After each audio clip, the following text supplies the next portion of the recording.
2021년 1월 1일 아침 기도에 오신 여러분을 환영합니다. 오늘 우리가 함께 나눌 말씀은 누가복음 1장 1절에서 25절 말씀입니다. 다 함께 말씀 읽도록 하겠습니다. 우리 중에 이루어진 사실에 대하여 처음부터 목격자와 말씀에 일꾼된 자들이 전하여 준 그대로 내력을 저술하려고 붓을 든 사람이 많은지라. 그 모든 일을 근원부터 자세히 미루어 살핀 나도 데오빌로 각하에게 차례대로 써 보내는 것이 좋은 줄 알았노니 이는 각하가 알고 있는 바를 더 확실하게 하려 함이로라. 유대왕 헤롯 때에 아비야 반열에 제사장 한 사람이 있었으니 이름은 사가랴요 그의 아내는 아론의 자손이니 이름은 엘리사벳이라. 이 두 사람이 하나님 앞에 의인이니 주의 모든 계명과 규례대로 흠이 없이 행하더라. 엘리사벳이 잉태를 못함으로 그들에게 자식이 없고 두 사람의 나이가 많더라. 마침 사가랴가 그 반열의 차례대로 하나님 앞에서 제사장의 직무를 행할세 제사장의 전례를 따라 제비를 뽑아 주의 성전에 들어가 분향하고 모든 백성은 그 분향하는 시간에 밖에서 기도하더니 주의 사자가 그에게 나타나 향단 우편에 선지라. 사가랴가 보고 놀라며 무서워하니 천사가 그에게 이르되 사가랴여 무서워하지 말라. 너의 간구함이 들린지라. 내 아내 엘리사벳이 내게 아들을 낳아 주리니 그 이름을 요한이라 하라. 너도 기뻐하고 즐거워할 것이요 많은 사람도 그의 태어남을 기뻐하리니 이는 그가 주 앞에 큰 자가 되며 포도주나 독한 술을 마시지 아니하며 모태로부터 성령의 충만함을 받아 이스라엘의 자손을 주 곧 그들의 하나님께로 많이 돌아오게 하겠습니다.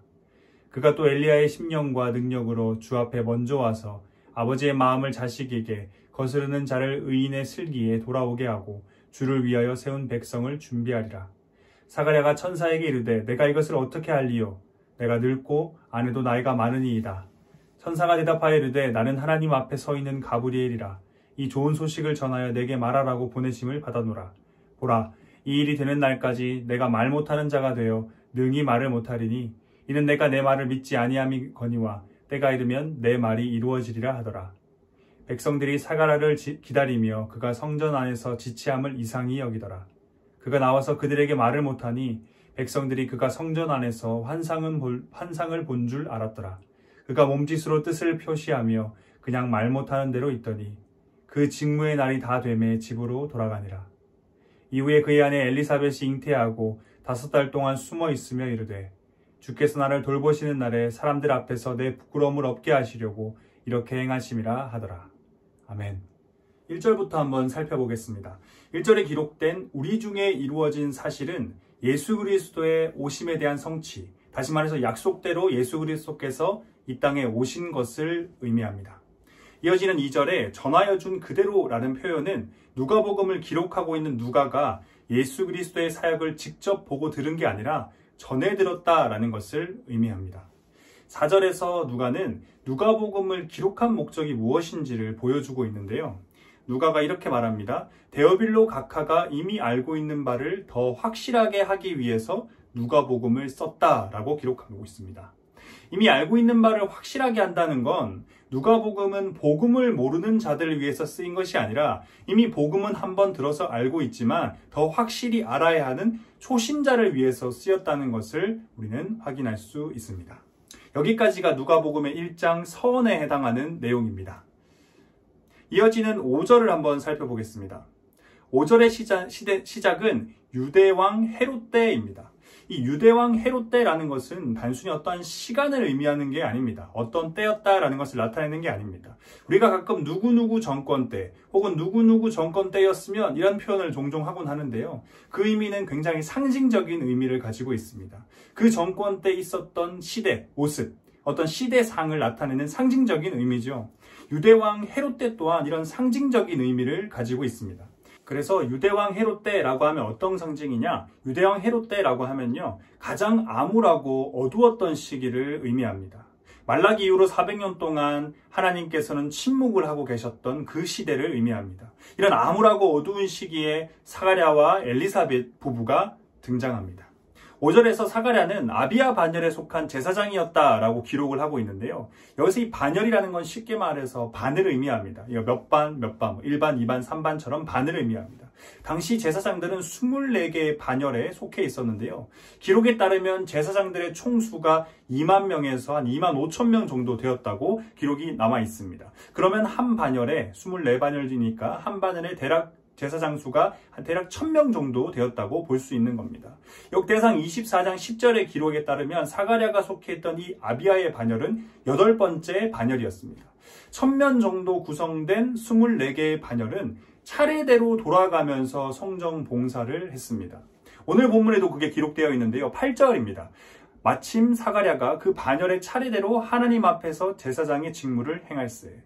이 차례대로 한 반열씩 봉사를 하게 되는데 문제가 또 뭐냐 하면 이 차례가 된 반열 안에 제사장이 1000명이라는 거예요. 너무 많죠. 막상 봉사를 할 때 들어가야 되는 제사장 수는 2명밖에 안 됩니다. 그래서 어떻게 하냐면 1000명이 제비뽑기를 해서 2명을 뽑는 겁니다. 500대 1의 경쟁이 생기는 거죠. 그래서 오늘 본문의 9절에도 그게 적혀 있습니다.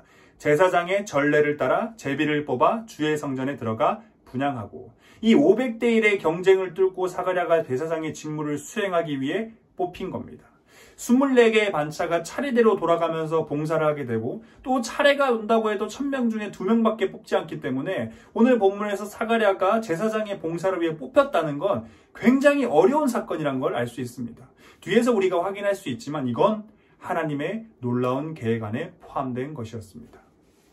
이렇게 성전 봉사를 하게 된 사가랴의 아내는 엘리사벳, 아론의 자손 엘리사벳이었습니다. 누가는 6절에서 두 사람을 평가하는데요. 이렇게 기록하고 있습니다. 이 두 사람이 하나님 앞에 의인이 주의 모든 계명과 규례대로 흠이 없이 행하더라. 이 사가랴와 엘리사벳에 대한 누가의 평가는 단순한 평가에 그치지 않습니다. 이들이 살았던 시대를 한번 고려해 봐야 되는데요. 이미 5절에서 살펴봤듯이 이 두 사람이 살았던 시대는 유대왕 헤롯 때였습니다. 거기에 담긴 상징적인 의미는 가장 어둡고 암울했던 시대였다는 거예요. 말라기 이후로 400년 동안 하나님께서 침묵하고 계셨던 시대였습니다. 이런 시기임에도 불구하고 사가랴와 엘리사벳은 하나님을 향한 믿음을 지키고 있었다는 겁니다. 7절입니다. 엘리사벳이 잉태를 못하므로 그들에게 자식이 없고 두 사람의 나이가 많더라. 이 두 부부 사이에는 아이가 없었습니다. 불임으로 인해 큰 아픔을 겪고 있었어요. 그런데 우리가 주목할 건 7절 바로 앞에 6절이 기록되어 있다는 거예요. 누가가 6절에서 두 사람이 의인이고 말씀에 순종하는 자들이었다라고 평가하고 이어서 그들이 잉태하지 못했다라는 사실을 기록했다는 것은 그들의 불임이 그들의 죄로 인한 처벌이 아니라 하나님의 계획임을 나타내고 있다는 겁니다. 하나님의 계획 가운데 500대 1의 경쟁을 뚫고 제사장의 직무를 수행하던 사가랴는요, 하나님께서 보내신 사자를 만나게 됩니다. 천사는 사가랴를 향해 내가 하나님께 간구했던 것 뭐겠어요? 아이를 얻게 해달라는 간구였겠죠. 이 간구를 하나님께서 들으셨다. 내 아내 엘리사벳이 임신하여 아들을 낳을 것이고 그 이름을 요한이라 하라 라고 말합니다. 그러면서 이렇게 말합니다. 14절입니다. 너도 기뻐하고 즐거워할 것이요 많은 사람도 그의 태어남을 기뻐하리니. 불임으로 고통 가운데 있던 가정에 생명이 찾아오는 건 부부에게 큰 기쁨이고 즐거움일 겁니다. 이건 당연한 겁니다. 그런데 천사는요, 거기서 멈추지 않고 요한이라는 생명이 잉태되어 부부의 기쁨과 즐거움이 될 뿐 아니라 많은 사람의 기쁨이 될 것이라 라고 설명합니다. 여기서 우리는요, 사가랴와 엘리사벳 부부의 불임이 하나님의 계획 가운데 있음을 일단 먼저 확인할 수 있습니다. 뿐만 아니라 요한의 탄생이 사가랴와 엘리사벳이라는 한 가정을 위한 계획이었을 뿐만 아니라 동시에 전 인류를 향한 하나님의 계획이었다라는 것도 확인할 수 있습니다. 이처럼 하나님은요, 우리의 수준으로는 상상할 수 없는 아주 많은 것들을 고려하고 계획을 세우시고 또한 그 계획을 성취하시는 분이란 걸 우리는 알 수 있습니다. 그런데 문제는 이토록 놀랍고 위대한 하나님의 계획을 몸소 경험하게 된 이 사가랴가 안타까운 모습을 보인다는 겁니다. 18절입니다. 사가랴가 천사에게 이르되 내가 이것을 어떻게 알리요? 내가 늙고 아내도 나이가 많으니. 하나님의 보내심을 받은 천사는요, 하나님의 계획을 믿지 못하는 사가랴의 입을 막아버립니다. 때가 이르면 다시 말할 수 있을 것이라 말해줍니다. 사가랴의 이런 안타까운 모습은 인간의 나약함을 잘 보여주는 거예요. 하지만 동시에 이와 같은 인간의 나약함들에도 불구하고 하나님께서는 처음에 말씀하셨던 그 계획, 그 모든 계획들을 수많은 장애물들을 뛰어넘어 그 계획대로 완벽히 이루신다는 사실을 또한 우리는 확인할 수 있습니다. 사가랴는 말할 수 없는 상태로 제사장의 직무를 끝내고 집으로 돌아갑니다. 아내와 많은 이야기를 했겠죠. 물론 몸짓을 이용해서 했겠습니다. 24절, 25절에는요. 이런 사가랴의 모습과 사가랴의 몸짓으로 들려주는 이야기를 들은 엘리사벳이 사가랴와는 달리 하나님의 계획에 대한 믿음을 보여주는 것을 기록하고 있습니다. 여기까지가 오늘 본문의 내용입니다. 오늘 본문에서는요. 사가랴와 엘리사벳 그리고 또 한 무리가 등장합니다. 바로 사가랴가 성전에서 봉사할 때 예배를 드렸던 하나님의 백성. 이렇게 세 그룹이 등장합니다.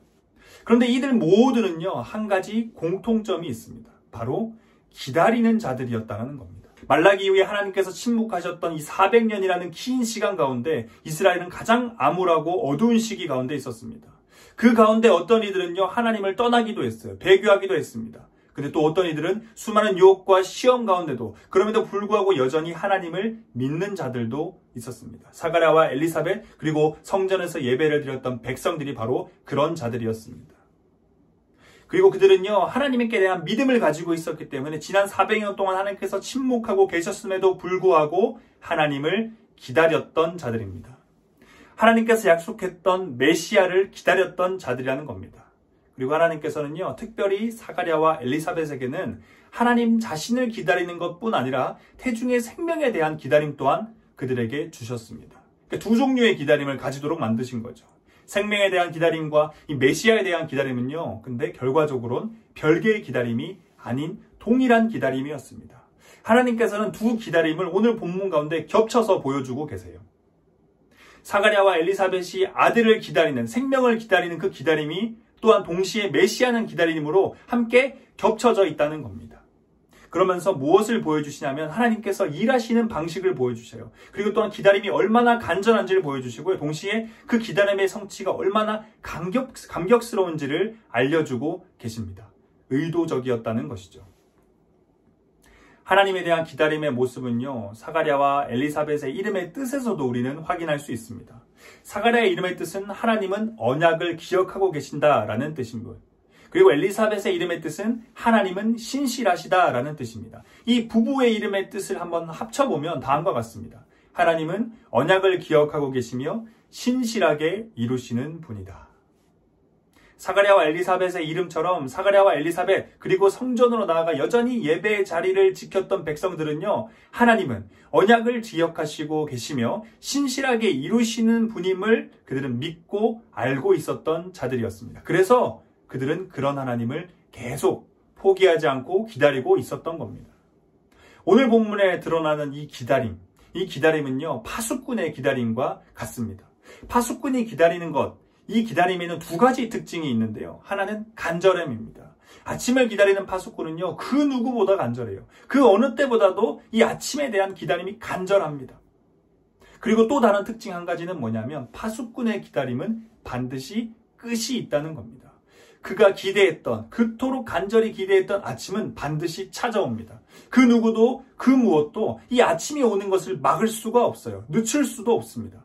사가랴와 엘리사벳 그리고 성전에서 예배를 드렸던 백성들의 기다림이 바로 이런 기다림이었습니다. 그들은 매우 간절했어요. 그 누구보다 간절했습니다. 그 어느 때보다도 간절했습니다. 가장 어둡고 힘든 시기였기 때문이었습니다. 사가랴와 엘리사벳이 나이가 많았기 때문이었어요. 그래서 그들은 너무너무 간절했어요. 하지만 그렇다고 그 기다림은 기약 없는 기다림은 아니었습니다. 그들이 믿고 기대한 대로 그 기다림의 끝이 찾아왔어요. 갈라디아서 4장 4절의 말씀처럼 하나님의 때가 찬 것입니다. 말라기 4장 5절 보라 여호와의 크고 두려운 날이 이르기 전에 내가 선지자 엘리야를 너에게 보내리니 말씀이 성취되었습니다. 태중의 생명을 구하며 기도했던 기다림이 성취가 된 겁니다. 사랑하는 대학교의 성도 여러분, 우리 또한 사가랴와 엘리사벳 그리고 성전에서 예배드렸던 백성들과 같은 기다리는 자가 되어야 합니다. 우리의 삶에 기다림이 묻어나야 합니다. 나이가 많아 임신이 어려웠던 상황임에도 불구하고 사가랴와 엘리사벳은요. 생명 주실 하나님을 계속해서 기다렸습니다. 400년이라는 굉장히 긴 오랜 침묵의 시간과 그로 인해서 가장 어둡고 힘든 시기였음에도 불구하고 이 하나님의 백성들은 예배의 자리를 떠나지 않았어요. 하나님의 말씀에 최선을 다해서 순종하면서 하나님을 기다렸습니다. 이것이 기다린 자의 모습입니다. 이것이 기다림이 묻어나는 삶이라는 거예요.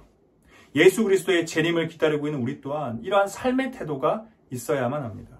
그리고 한 가지 더 기억할 것은 아침은 반드시 찾아온다는 겁니다.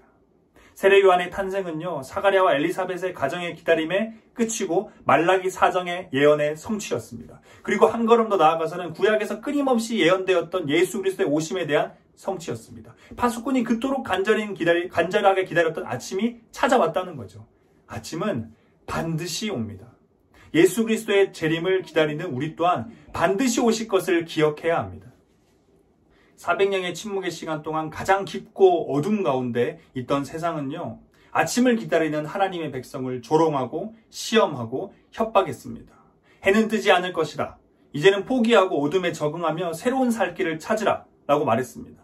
하지만 하나님의 때가 참에 뜨거운 태양이 떠오르고 아침이 찾아왔습니다. 우리 모두 반드시 아침은 찾아올 것이라는 확신 가지고요, 흔들림 없이 기다림의 삶을 이어가야 합니다. 세상이 우리에게 아침은 오지 않을 것이니 이제 포기하라 라고 유혹하고 시험하고 협박할지라도 우리는 아침이 반드시 온다는 확신 가지고 기다림을 멈추지 않길 원합니다. 아침은 반드시 찾아옵니다. 다 함께 기도하시겠습니다. 살아계신 하나님 아버지, 오늘 우리는 누가복음 1장의 말씀을 통해서 기다리는 자의 삶을 살펴보았습니다. 깊은 어둠, 가장 암울했던 시기, 400년의 하나님의 침묵 가운데서도 그들은 하나님에 대한 믿음 가지고 기다림을 멈추지 않았습니다. 더 이상 하나님은 말씀하지 않는다, 아침은 오지 않을 것이다 라고 말하며 유혹하고 시험했던 세상 가운데서도 그 기다림을 포기하지 않았던 믿음의 삶을 보았습니다. 하나님, 우리 또한 이 기다림이 멈추지 않길 원합니다. 기다리는 자의 삶으로 하나님을 기대하며 하나님을 소망하며 살아가길 간절히 소망합니다. 반드시 아침은 온다. 반드시 예수 그리스도의 재림은 이 땅 가운데 이루어진다는 그 믿음과 확신 가지고 기다리는 자의 삶을 살아갈 수 있도록 도와주시옵소서. 우리의 구원자 삶의 이후 다시 오실 예수 그리스도의 이름으로 기도드립니다. 아멘.